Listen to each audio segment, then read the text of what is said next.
So yesterday, Juan Soto, Aaron Judge, and Giancarlo Stanton all went yard in the same game, which is a scary sentence, but maybe not as scary as this next sentence. The Pirates, they've officially called up Livy Dunn's boyfriend. I don't know what Baby Gronk is going to do about that, but the Rangers and the A's, they nearly put up 40 runs yesterday, and the Dodgers, they might never lose ever again. All of that and more in today's MLB Recap. We recap every single game, every single day, so join the team. We're so close to 500,000 subscribers. Also, don't forget to use code Fuzzy on SeatGeek to save 20 bucks off all of your tickets. And right now on Underdog Fantasy, new users who use my code Fuzzy will unlock a credit of up to $250. Don't miss out. So before we talk about Paul Skenes being called up, I want to see why exactly they pushed that big red button. Now, they were facing off against the Angels. Both starters in this one gave up 4 runs, and the first one came off the bat of Joe Adell. He's up to 5 home runs and 13 RBIs, make it 14. The infield was in, so when you hit it that hard, no one's catching it. Joe's on pace for 26 home runs and 36 stolen bases. It's finally happening. Angels starter Jose Soriano was 1 out away from getting through 5 shutout, but O'Neal Cruz, he's on one of his hot streaks right now. This is a base-clearing triple to steal the lead and make it 3-2, and then Connor Joe, he brought home the 4th run off of Soriano, but like I said, both starters gave up 4. The Pirates sent out Luis Ortiz to try and put out the fire, but obviously he didn't do any of that. Both runs were charged to Martin Perez, so again, both starters gave up 4. Willie Calhoun's sac fly put the Halos up by 1 after Brandon Drury tied it on that double, and that's where it stayed. Carlos Estevez, he struck out Joey Bart for a 6th save. Pittsburgh said, yeah, not losing a series to the Angels, we're not about that. It's time to call up Paul Skenes. Paul Skenes was the #1 overall pick last year, so he completely flew through the minors. He had a 0.99 ERA and a near 15 strikeouts per 9 in AAA this year, so he was playing with his food essentially. He was bored as a starter. Having a 15 strikeouts per 9 is just road to the show on rookie levels amount of dominance. And if he keeps the walks in check, this dude can literally be Garrett Cole good or Jacob deGrom type good. Not saying he will be, but his ceiling is that high. He's on the Pirates and his debut is coming. From last year's #1 pick to the team who has this year's #1 pick, the Guardians, they're trying to bounce back against the Tigers. The only way Andy Ibanez can be stopped is if he stops himself. He drops a tailor-made double play and the gates of heaven stayed swung open for the Guardians. They were blessed Austin Hedges with back-to-back games with a 2 RBI performance. What? The Guardians needed every bit of help because Tanner Bybee has been getting cooked lately. Colt Keith, good for him. You know, I'm a Guardians fan, but I like when young rookies find their stride. He's been one of the worst players in baseball, so I'm cool with that. Not that, though. Zach McKinstry, he puts the Tigers up by 1. His double scores Colt, and then Javier Baez sent out an RBI sac fly, but we've seen that before. What about this? Andres Jimenez, he bunted without bunting. That ball hit the knob of his bat, and Rocchio, he can fly home for their 3rd run. Andrew Chafin, he's going to try and close it and put this game to rest, but David Fry, he sent this out to right. No way that this ball leaves. It left. Andrew Chafin was mystified. Fry, he ties it on a 2nd home run, and I thought that this was funny. Chafin, he chucked his glove in the dugout. He then kicked it. Then he had to reset because I think the glove hit rookie Ryan Valade, and he went from being angry to smiling, and he was the nicest guy in the world at that point. Regardless, Class A threw a perfect 10th inning to keep it at 4-4. Tyler Freeman, he bunted over the ghost runner, and Detroit, they brought in the center fielder as a 5th infielder, and then Brian Rocchio hit it straight to center field. Ball game. He walks it off. That is the 24th win already for the Guardians. Kansas City is sitting at 21 wins. They're trying to keep pace with both the Twins and the Guardians. Brady Singer, he's finally pitching like a former top prospect. Yeah, he allowed 1 on that double to William Contreras, but his offense had his back. The Royals got huge help as Blake Perkins slipped on some wet grass, so runners are now at 2nd and 3rd. So that sets up not just this Vinny Pasquantino sac fly, but this 2nd sac fly as well. Another reason to not really trust ERA because those runs were both credited to starter Joe Ross, even though he had really nothing to do with it. He should have been out of the inning without a run scored. Ross and Brady Singer both settled down. No damage was done for the next few frames. The Royals got something cooking in the 5th, and Ross finally got some help from his defense. Gary Sanchez, he stopped that from being a double at first base, and then Joe got Isbell to pop up, so his day is over. The Pen then let a run score as soon as he left. That's the 2nd sac fly on the day for Michael Massey. Gary Sanchez helped out again, this time with the stick. He's quietly up to 5 home runs and a 148 OPS plus. Milwaukee is trying their best to tie it. Sal Frelick, he sent one the other way. He was choking up a lot, so he was just trying to put it in play. Oliver Dunn, he can fly, but he's not fast enough. MJ Melendez with the seed home. The Royals tacked on momentum. Bobby Witt Jr. launched his 5th home run. I mean, that went straight to a Brewers fan. He's got 2 home runs this week. I think a couple days ago, Soto, he caught a Brewers home run. He wasn't happy about this one because it was a Royals home run. The Royals added 2 more insurance runs. Adam Frazier, he ended an 0 for 20 streak with the bloop single. A few more runs scored between both teams, but I'm just going to end it right there. The Royals, they win 6-4. I know you guys want to see the Yankees and Dodgers, but small market teams matter as well. Minnesota, they need a W. They'll fall to 3rd place if Seattle beats them. Minnesota, they hosted their own home run derby. Carlos Correa, goodbye. That's his second. Trevor Larnach said, smell ya. They made it back-to-back. He's got 3 on the season. And Willie Castro, this dude is having a crazy last 2 weeks. Since April 24th, Willie Castro is hitting .395 with 10 extra base hits, 9 RBIs, and 4 stolen bases over 14 games. We have another home run, this time for Seattle. Mitch Garver, he fell right at home because we know he's a former Twin. And remember how I said Willie had 10 extra base hits and 9 RBIs? Make it 11 extra base hits and 10 RBIs. He just laid down RBI 3-bagger to score Jose Miranda. Time for the Sheriff, Chris Paddock. He struck out 10 over 5 1/3. He's been pitching out of his mind the last month. He has a 1.9 ERA and a 2.2 FIP over his last 4 starts. And of course, this happened as soon as Paddock left. Cal Raleigh, he clutched up with runners on. He made it a 1-run game on RBIs 21 and 22. The Twins then handed down the Uno reverse card. They scored a few on some doubles. Jeffers doubled in Julian. He got his 27th RBI. Kepler brought in Jeffers. So Minnesota, they hand the lead to Johan Duran, who, I mean, he's about as safe as it gets. Duran tossed a clean 9th inning for his 3rd save, and look at this. The AL Central, they're not a dumpster fire anymore. I mean, even look at this. Chicago, they're the ugly stepchild of the AL Central, and even they won yesterday. I hate to spoil it, but Paul DeJong, he saved Chris Flexen with a 2-run no-doubter in the 5th inning. He has a team-best 5 home runs. Andrew Benintendi tried to channel his inner Benny biceps, but not enough juice. He still got a double to put himself in scoring position. And then the rookie Brian Ramos, he can really swing it. He had big power numbers in the minor leagues for a 22-year-old. It's really nice to see him contribute. Also considering, I think he skipped AAA this year. He went from AA straight to the bigs. Tommy Pham knocked in their 4th run, and Michael Kopech, he turned 2 in the 9th inning to completely end it. That's the first loss by the Rays in their brand new City Connect uniforms. Shout out to Chris Flexen, who had 8 strikeouts, 1 run over 6 innings. He's been really good lately. He has a 1.6 ERA over his last 22 1/3. All right, let's get this Kyle Tucker home run out the way because, man, we have a lot of Yankee action to talk about. Tucker, by the way, has 11 home runs. I'm hoping that Houston can turn it around because he deserves some serious MVP love. But let's face it, is anyone going to beat Soto? He went 440 the other way to left field. That's Ohtani level power. He's got all-time plate discipline as well, so it's just not fair. Speaking of not fair, Aaron Judge, he then went yard. He has 8 home runs. He's hitting .333 with 5 home runs and 11 RBIs over his last 14. Stanton then hit the hardest ball of the entire year. That Predator missile hit the second deck in like 4 nanoseconds, 119.9 off the bat, but let's round up. Let's just call it 120. Stanton also now has 8 home runs. Judge, he wasn't done with the RBIs, and neither was Soto. Judge got 2 more home on a double, make it 13 RBIs over his last 14. And wait, actually, I do want to show this briefly. Jeremy Pena, he had his 4th home run, so I'm happy that his offense is kind of back. But back to Juan Soto, he had 5 RBIs on the night. He's hitting .340 on the year with 33 RBIs. Altuve, he drove in a run because he always has something against the Yankees. And the Yankees, by the way, they've won 5 in a row and 6 in a row versus the Astros. Let's see if the Yankees can steal back first place from the Orioles. All they need is for the surging Nationals to keep on surging, and this time against the Orioles. Santander, he tied it on a solo home run after Washington went up a run.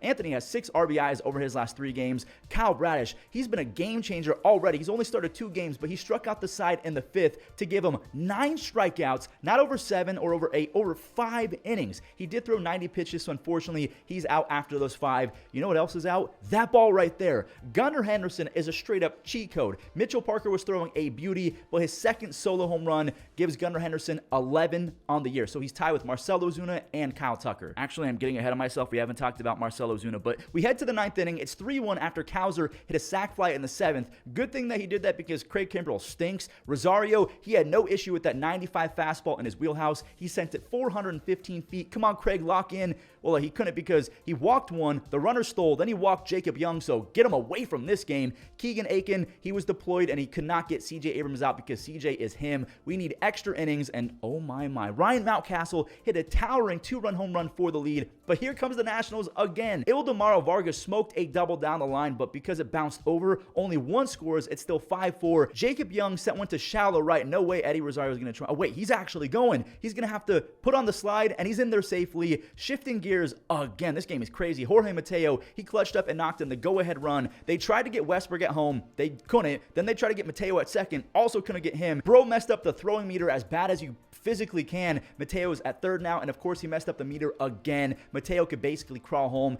Now here we go. Washington, they got back within one on a double from Luis Garcia Jr. The tying run is now at second base.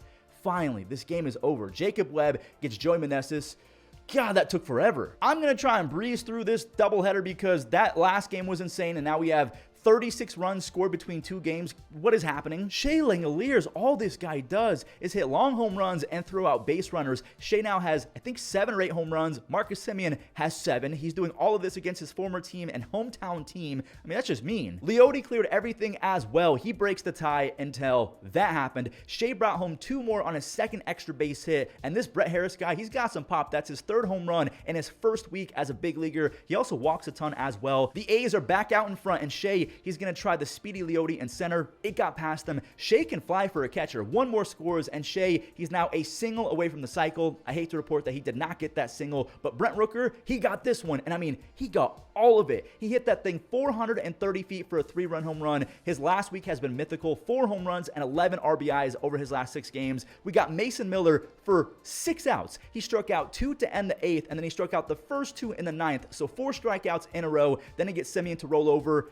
Mason Miller has a negative .15 FIP. What did I just say out loud? This next game was also stupidly packed with action, so get your popcorn and beverages ready. Zeke Duran, he started with an RBI single, and then Shea said, that's cute. Bengaliers, good lord, 455 feet, 110 miles an hour off the bat. That was off of Jack Leiter. Some dude named Beto had a torn up finger, so he had to get pulled. Not before he allowed a bunch of Rangers to get on, and I'm just going to roll the tape. The madness resulted in 4 Texas runs. Oakland, they got bailed out by a bad throw, so a run scores instead of a double play. Shea, he then drove in his 3rd RBI to make it a 1-run game, but Nate Lowe, he felt bad about the throwing error, so he clutched up and drove in 2 more on a single in the 4th inning, makes it a 3-run, never mind. Tyler Soderstrom, what is with these games? I am tired. Soderstrom blasted off for a mammoth 2-run home run the other way. He's always had crazy pop, but the batting average and the strikeouts have hurt him bad. That's off of Jack Leiter as well. So Jack has allowed 15 hits and 11 runs over his first 7 2/3.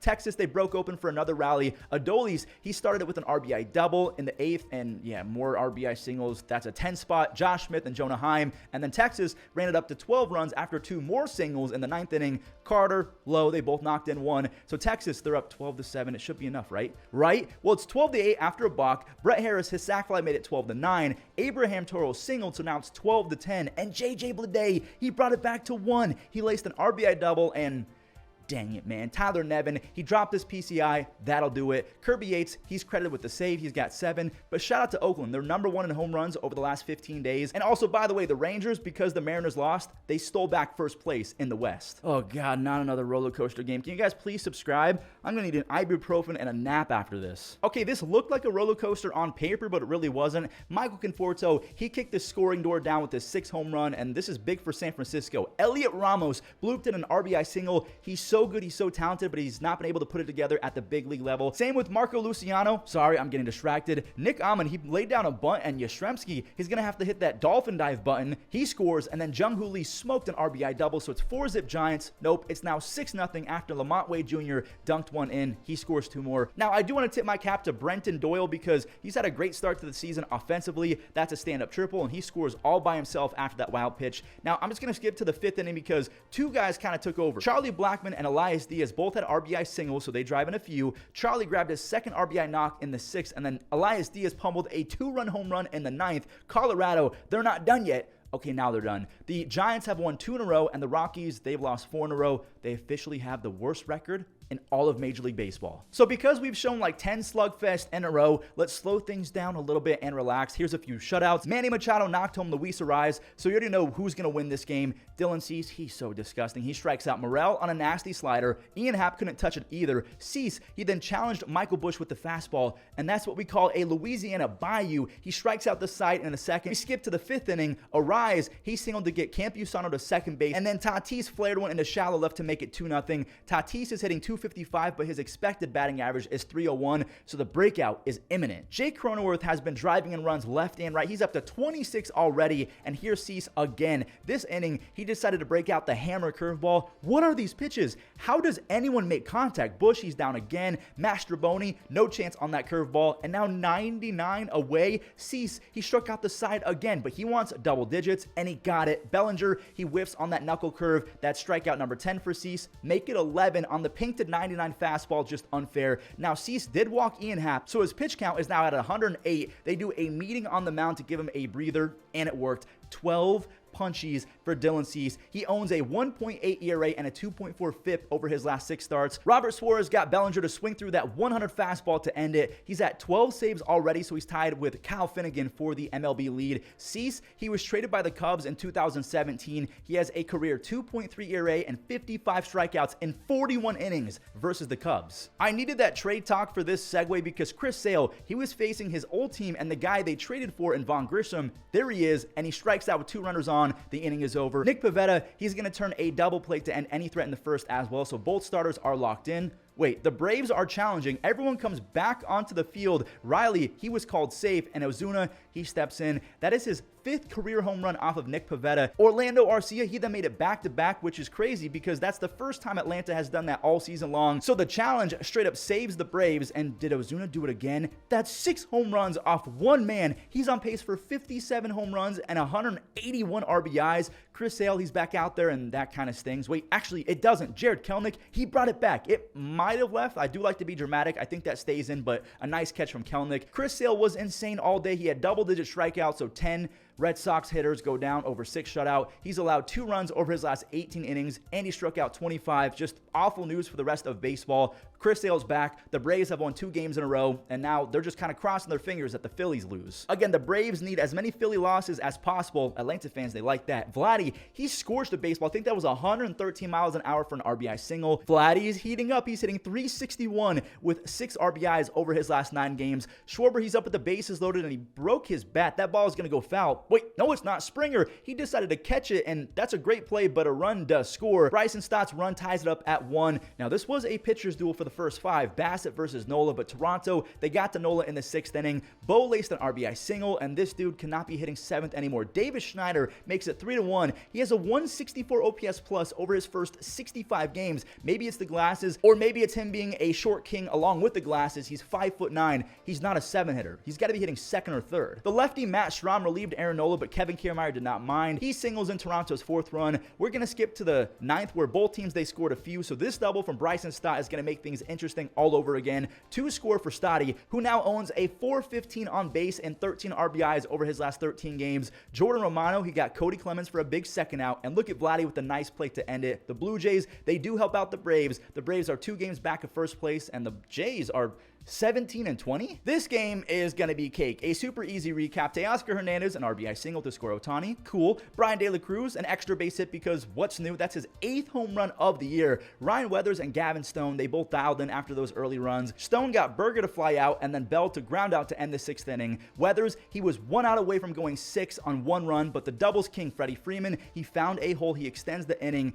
and that's 4 bags right there. Teoscar Hernandez barely got it to leave, but now he has 10 home runs and 29 RBIs and 3 DRS defensively. Look at him. Rookie Gavin Stone, he left no stone unturned. I'm sorry, I really am. But the kid went 7 with 4 strikeouts, only that 1 run to De La Cruz. He's not a big strikeout guy. He has 11 strikeouts over his last 20 innings, but he has a 1.3 ERA over those 20. Miguel Rojas, they sealed the save for Daniel Hudson. He made a beauty of a play at second base. The Dodgers, they've won 7 in a row, and they're now 13 games over 500. From a team that's won 7 in a row to a team that's trying to avoid losing their 7th game in a row, the Reds, they got to break the streak, and that's a nice start. Stevenson, he roped a double that turned into a triple, and then Stuart Fairchild brought him home. Pavin Smith, he wanted one down the line as well. Right after Cincy scores, Arizona ties it at 1. The Snakes kept their foot on the pedal. Corbin took a walk, and Ketel Marte, he catapulted himself into first base for a hustle infield single. The bases are loaded for Walker, and yikes, Ashcraft, he walked in a run. run, so Cincy, they're trailing now. The Reds, they wanted that second run back though, and they're going to try it. They put the runner in motion for Jamir, who jolted a double. The Diamondbacks actually beat the runner home, but it hit the runner, so now it's 2-2.